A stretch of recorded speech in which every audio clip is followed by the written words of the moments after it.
Welcome back to TNLP, the newsletter podcast, brought to you by the Hazmat Guys. Timmy here, kicking off this week's report with a story by our very own Jake Ricks, originally shared with Firehouse.com. Written from first-person point of view, Jake provides an in-depth look at methyl methacrylate, MMA, and the chemical process of polymerization that could lead to thermal reactions, plus firefighter tactics. Before I begin with some explanation, let's set the stage with at least some foundational knowledge regarding the hazardous materials incident that began May 21st in Garden Grove, California, that had received national attention.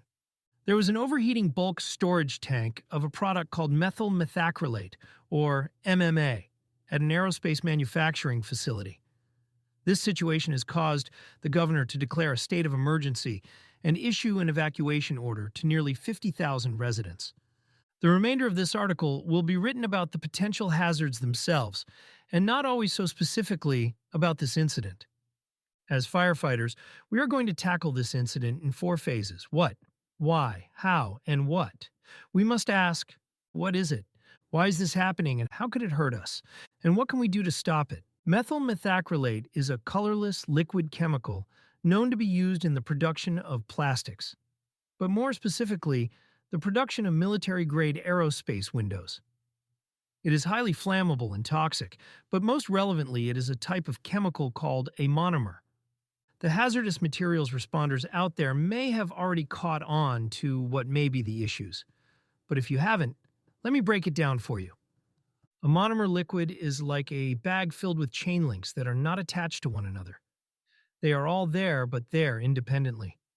The primary way to maintain that is through a chemical additive called an inhibitor, which can be added to make sure things stay that way. Other times, chemicals are kept refrigerated to some degree to make things more stable. Sometimes those measures fail. In the case of the specific incident in Garden Grove, California, the refrigeration system failed, causing those loose chain links, monomers, to start linking together to form polymers in a process called polymerization. In that process, the loose links become a connected chemical chain, and heat is produced due to an exothermic chemical reaction. Unfortunately for responders and civilians alike, that heat only furthers the polymerization reaction, making it a self-sustaining and unstoppable runaway event. Without getting too nerdy, that heat causes internal tank pressures to rise, which leads us to the real crisis. The growth in the internal pressure of this container caused by this reaction reaching its breaking point is the real concern here. When internal pressures overcome the containment vessel and cause the rupture of that container, it quite literally creates a bomb. In this case, not just a bomb, but one that would likely ignite its highly flammable contents in the process too. If that's not already enough, it also is toxic. To formulate an operational plan for fire rescue department, we must identify the problem specifically, which we have already done. A rise in internal pressure is raising concern that this container may rupture in a devastating fashion. Step 1 is removing the life safety concern as rapidly and completely as possible, hence the evacuation orders being given. Step 2 is figuring out a way to decrease the internal pressure to a point where explosion is no longer a concern. This can be accomplished in a few ways. To oversimplify it, you can release the pressure, inhibit the reaction, or cool the container. In this context, freely releasing the product is an unsultry ending due to its potential flammability and toxicity concerns. Transferring the product to another container could allow for further expansion without risking the integrity of the containers. But those operations offer their own risks and may require specialized equipment. An inhibitor could potentially slow or stop the continuation of the reaction. But the effectiveness of this technique is dependent on the availability of the needed inhibitor and the characteristics of the specific monomer that is having the runaway reaction. That brings us to our final and most readily available option: cooling the container. If heat is the process causing the increase in pressure, then inversely a reduction in that heat will cause a reduction in that pressure, and thus a reduction in the potential danger. The easiest way to accomplish this is to use a firefighter's favorite tool, a hose line. The power of water is never to be underestimated in these scenarios. A well-directed fog stream or two can effectively hold the rising temperatures in a container at bay for quite some time. In an ideal world, that water can manage the temperature until the reaction runs its course, and you effectively create a giant block of plastic.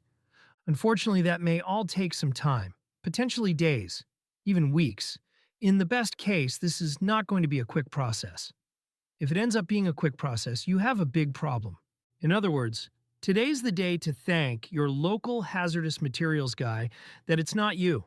If it is you, hopefully you have been paying attention in class. Special shout out to Jake, keep sharing the insight. Next, we head to Honolulu, Hawaii, where two residents are now displaced from their home after a lithium-ion battery sparked inside an apartment building on Thursday.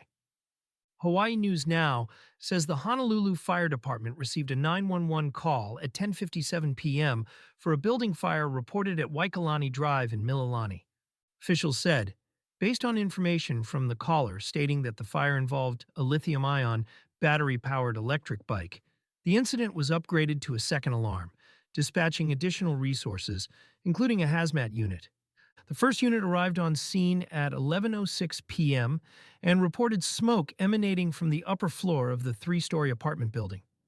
Firefighters secured a water supply and initiated an aggressive offensive fire attack with handlines, quickly getting water on the fire at 11:12 p.m. and bringing it under control at 11:31 p.m. Full extinguishment was declared at 11:41 p.m. All searches confirmed that no occupants were inside the structure during the fire. Overhaul operations commenced to extinguish remaining hotspots and check for hidden fire within walls and other void spaces, ensuring the fire had not spread further. The American Red Cross was notified to assist the two people and two dogs who are now displaced from their home. The HFD fire investigator was requested to determine the origin and cause of the fire and to assess damage. Rounding out this week's stories, we'll conclude our report with a suspicious package in Cranston, Rhode Island. WPRI says officers were called to a Cranston apartment building after receiving reports of a suspicious package Sunday evening. Cranston Police Colonel Michael Winquist told 12 News the officers arrived at the Tudor Arms Apartments off Broad Street and found a black bag labeled Radioactive UN2908, propping a door open. Winquist said the Cranston Fire Department's hazmat team opened the bag and discovered it was empty. The hazmat team took possession of the bag and will ensure it is properly disposed of, according to the police chief. It's unclear where the bag came from or why it was holding open the door. UN2908 is an identifying code that the United States Postal Service uses to mark packages that once contained radioactive materials but have since been emptied. That's going to do it for this week's episode. We'll be back next week with the latest in hazmat. Timmy, over and out.